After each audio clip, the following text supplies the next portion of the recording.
lovelies. This is 5 Minute Manifesting, and I'm your host, Lovey Brown.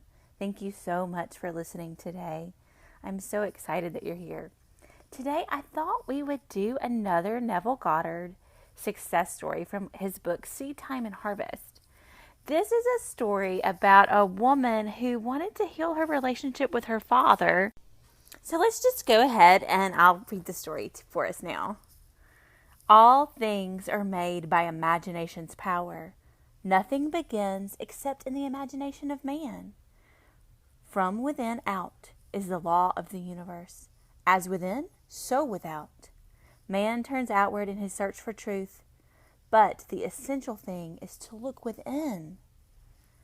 I think you will be interested in an instance of how a young woman shed the skin of resentment and put on a far different kind of skin. The parents of this woman had separated when she was 6 years old, and she had lived with her mother. She rarely saw her father, but once a year he sent her $5 for Christmas. Following her marriage, he increased the Christmas gift to $10.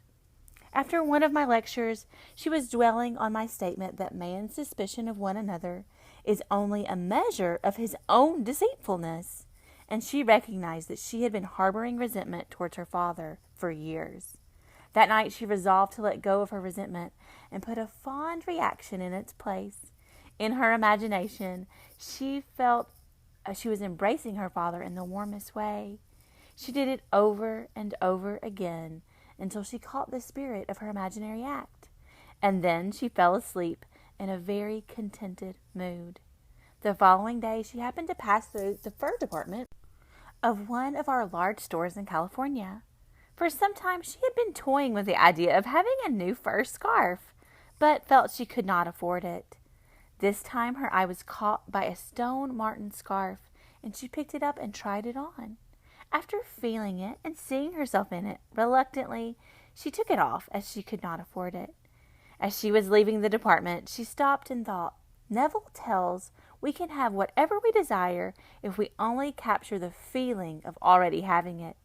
In her imagination, she put the scarf back on, felt the reality of it, and went about her shopping, all the while enjoying the imagined wearing of it.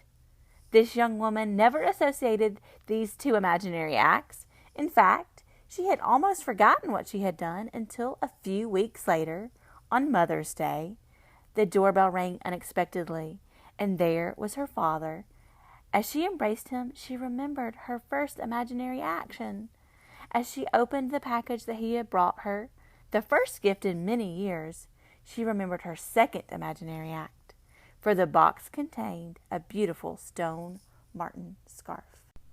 So you can see from this story from Seedtime and Harvest by Neville Goddard that she just imagined and then she felt that experience was real. She connected with it.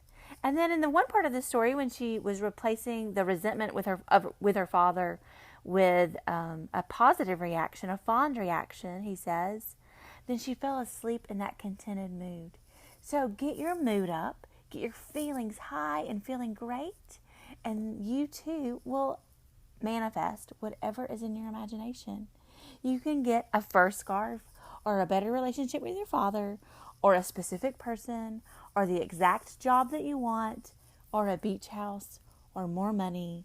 Whatever it is that your heart desires, you can have. So going back to what Neville says, all things are made by imagination's power.